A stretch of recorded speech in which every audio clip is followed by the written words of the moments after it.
Bismillah, Assalamualaikum warahmatullahi wabarakatuh. Selamat datang di seri belajar fisiologi tubuh praktis bersama Mas Jenis. Ruang kita memahami bagaimana tubuh bekerja dengan pendekatan ilmiah yang sederhana, aplikatif, dan relevan untuk kehidupan sehari-hari. Ini adalah video pertama kita dari serangkaian video seri belajar fisiologi tubuh praktis. Dan tujuan saya membuat video ini selain berbagi ilmu kepada teman-teman, juga sebagai sarana murojaah materi pembelajaran saya yang telah lalu. Ya, oke, langsung saja kita masuk ke materinya.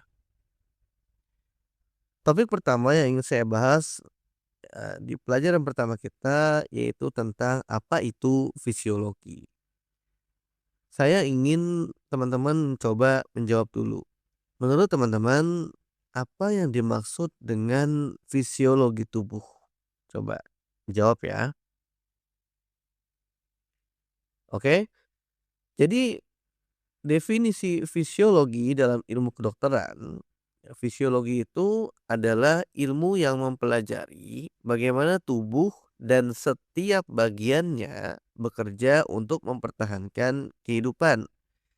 Artinya, fisiologi mempelajari bagaimana jantung memompa darah, bagaimana paru-paru mengambil oksigen, bagaimana ginjal menyaring darah, bagaimana saraf mengirim sinyal, bagaimana hormon mengatur organ, dan sejenisnya.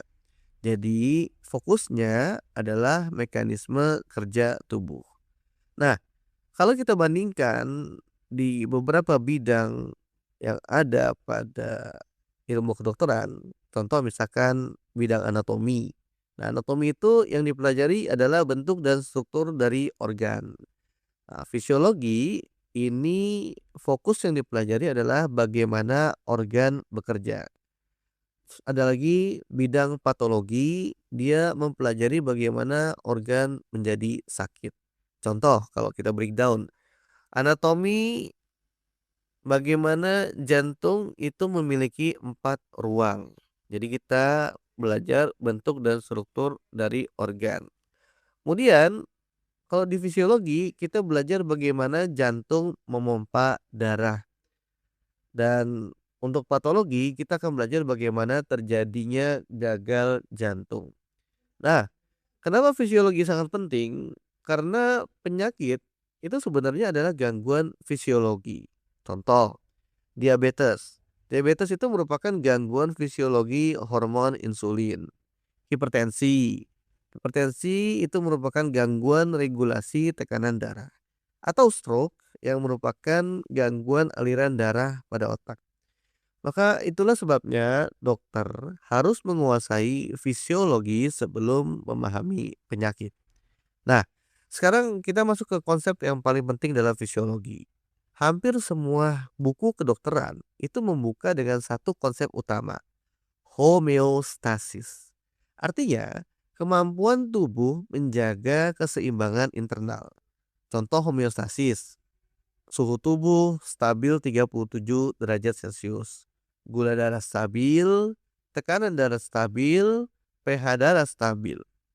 Jika homeostasis terganggu, maka akan muncul penyakit.